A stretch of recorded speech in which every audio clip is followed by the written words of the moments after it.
তো বন্ধুরা, তোমরা অনেকেই জানো না যে আজকে মোহনবাগান বনাম রাবসান ক্লাবের ACL 2 এর ম্যাচটা কোন চ্যানেল দেখা যাবে বা মোবাইলে আমরা কীভাবে দেখতে পাবো।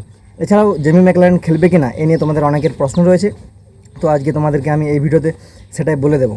এই ভিডিওটা ছোট্ট হবে, তো ভিডিওটা স্কিপ না করে পুরো ভিডিওটা দেখবে এবং শেষ পর্যন্ত দেখার পর একটা লাইক করে দেবে এবং চ্যানেলটাকে সাবস্ক্রাইব করে নেবে, কারণ এই চ্যানেলেই তোমরা তোমাদের প্রিয় দলের খেলার সমস্ত খবর কিন্তু সবার আগেই পেয়ে যাবে। তো চলো আর বেশি দেরি না করে ভিডিওর মেন টপিক নিয়ে আলোচনা শুরু করি। ACL 2 এর মোহনবাগান বনাম রাবসান ক্লাবের এই ম্যাচটা কিন্তু আমরা টিভিতে স্পোর্টস 18-3-তে দেখতে পেয়ে যাব, স্পোর্টস 18-3, যেটি কিন্তু জিও টিভিতে দেখতে পাওয়া যাবে। এছাড়াও যদি কোনো অ্যাপ বলি সেক্ষেত্রে ফ্যান কোড অ্যাপে দেখতে হবে, সেক্ষেত্রে 99 টাকা দিয়ে হয়তো সাবস্ক্রিপশান নিতে হতে পারে।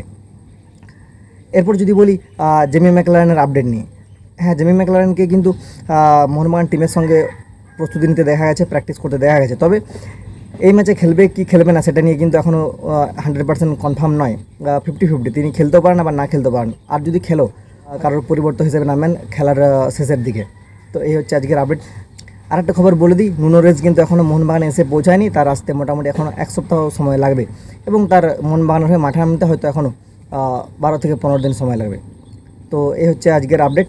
তো যদি ভিডিওটা ভালো থাকে তাহলে অবশ্যই একটা লাইক করে দিও, আর ইউটিউব চ্যানেলে যদি ভিডিওটা দেখছো তাহলে চ্যানেলটি সাবস্ক্রাইব করে দাও আর একটা লাইক করবে, কারণ তোমার প্রিয় দলের সমস্ত খবর তুমি এই চ্যানেলে প্রথমেই পেয়ে যাবে। আর ফেসবুকে দেখলে প্রোফাইলটি অবশ্যই ফলো করতে ভুলো না।